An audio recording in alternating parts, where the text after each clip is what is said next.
Makinig kayo, mga oligarko ng langis. Matagal na kayong pinangaralan ni Digong noong pa Matitigas ang ulo ninyo Matagal nyo lang niloloko ang taong bayan. Ako po yung nagpapasalamat sa aming chairman, acting chairman, Sir Alcusi. Sir, maraming salamat po.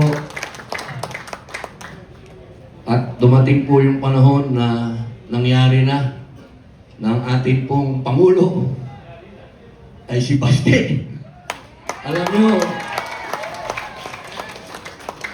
ang tagal ko pong dinasal nito. Dahil alam nyo, walang pinakamagandang mamuno sa atin kundi isang Duterte. Kung meron tayong future president na Inday Sara Duterte, magkakaroon din tayo ng future president pa na Baste Duterte.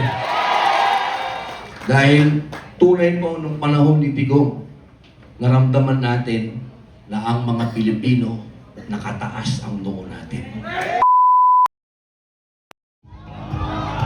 Allahu Akbar! A'udhu billahi minasyaitanir rajim. Bismillahirrahmanirrahim. Alhamdulillah rabbil alamin. Bismillah wa salatu wa salamu ala rasulillahi. Assalamualaikum warahmatullahi wabarakatuh. Sumayin niyo po ang kapayapaan. Mga mahal kong kababayan, ito po ang araw na itinakda.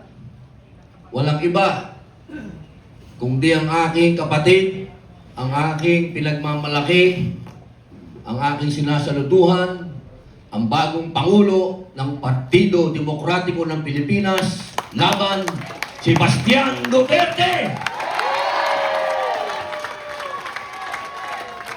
Duterte! Duterte!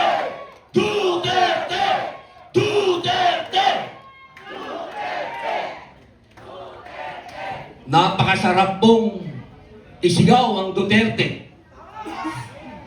Sapagkat alam po nating lahat, batid nating lahat, naramdaman nating lahat ang pagbabagong dinala ni Tatay Digong. Hindi po tayo nandito para makipagbulahan. Hindi po tayo nandito para sumipsip.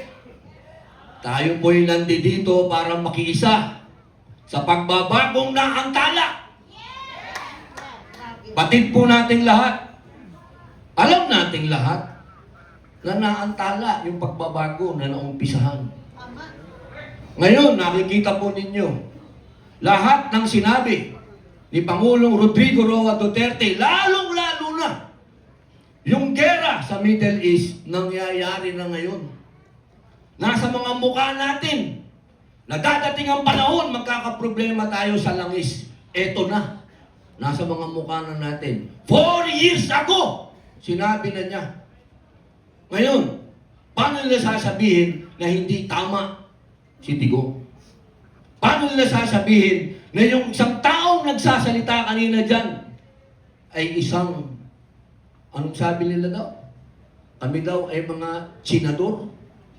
Kami daw ay mga tao ng China. Pero saan tayo lumalapit ngayon? Saan tayo tumatakbo ngayon? Sa China. Ano ang ibig sabihin nun? Ang ibig sabihin nun, alam, batid ni Tatay Digong na isang araw ang tutulong sa atin, kapitbahay natin. Napakaganda po nung kanta kanina. Bayan ko. Eksakto! Alam naman natin na hindi madadala si Digong doon sa dahig kung hindi tumulong ang sino.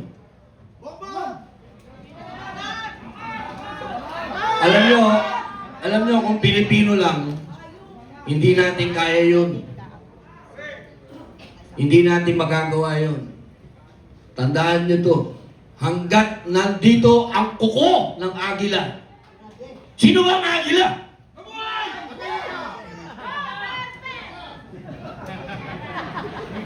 Talagang Masyadong maraming nainom na kape to.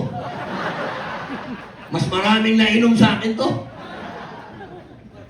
Ang ibig ko pong sabihin, mga mahal kong kababayan, kung sino po yung tunay na Pilipino talaga dito, si Digong. Tandaan po natin yun. Kung sino yung parang si Lapu-Lapu na tumindig, kalaban ang mga dayuhan, si Digong yun. Huwag nating kalimutan yun. Kaya sa nadala sa dahig. Dahil siya, sa panahon ngayon, ang bayani, tandaan ninyo. Bayani yan.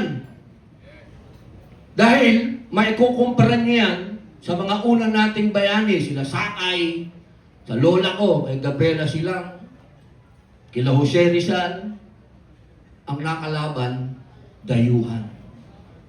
Kaya itong ginagawa natin, tandaan ninyo, ang binabangga natin dito, kapangyarihan ng dayuhan. Ang itinatayo natin dito, yung pagka-Pilipino natin, tatandaan nyo yan. Dahil tayo, kailanman, hindi tayo magpapasakop sa dayuhan. At kailangan si Tatay Digong ay umuwi na. Bring him home!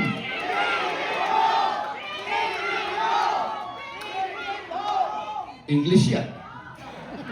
Minsan lang ako mag-English, bring him home. Hanggang doon na lang yun. Bilang panghuling salita, gusto ko pong sundan ang sinabi ni Congressman Leandro. Totoo po yun. Kami po sa Senado, ni Senator Bongo, at ang iba pa pong mga congressman, pinipilit po namin na talagang yung excise tax nagawa na po. Pero payat yun. Pinipilit namin yung VAT. Maraming salamat kapag nangyari, malaking tulong. Pero kung sasabihin po natin, katulad po ng sinabi ni Congressman Marcoleta, yung mga oligarko, makinig kayo, mga oligarko ng langis. Matagal na kayong pinangaralan ni Digong noong pa eh. Matitigas ang ulo ninyo eh. Matagal nyo lang niloloko ang taong bayan. Itataas ninyo, ibababa nyo ng konti, itataas ninyo. Ito ho yung panahon na huwag nyo na kaming lokohin. Dahil sobra na ho ang hirap ng tao. Ang lahat ho ng presyo ay nakasalalay sa langis. Transportation yan, diesel. Oh, nandito pala yung boss ko. Sir, June Esperon. Boss, mabuhay po. Partner ko yan, pinadala ko niyan sa West Philippine Sea.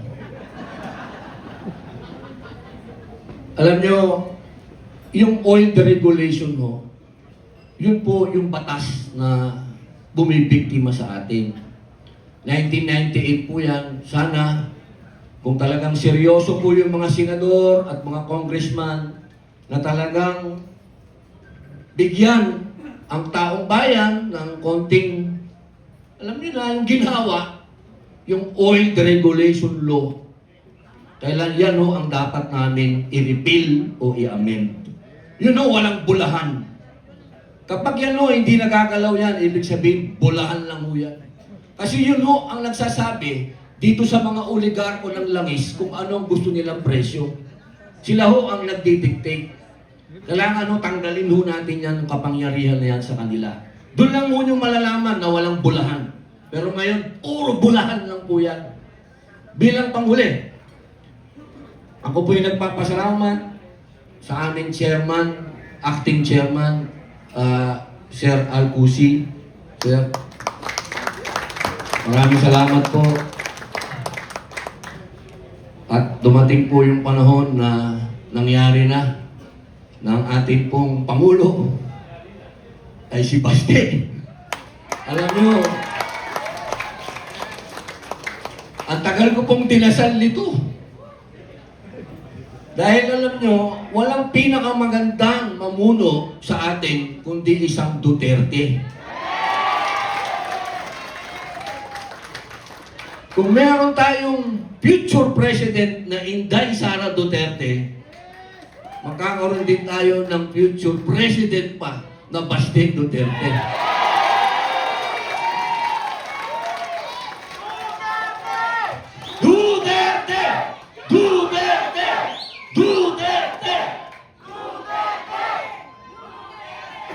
di ba ang sarap isigaw niyan?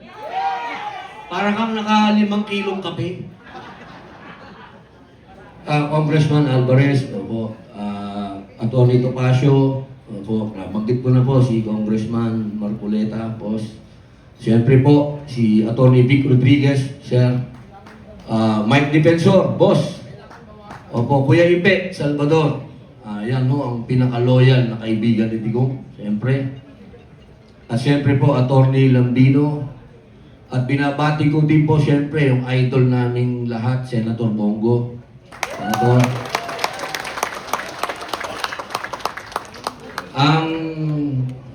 Ito, pagpapalit ko ang pagiging senador dito, pwede ko ibigay sa kanya. Atty. Jimmy Bongo.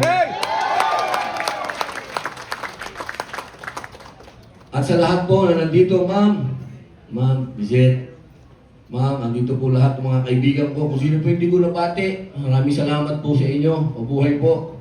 Tandaan po ninyo, Ma'am Cathy Binag, tandaan po ninyo, hindi po nasasayang ang oras natin pagkasama natin ng mga Duterte. Hindi po.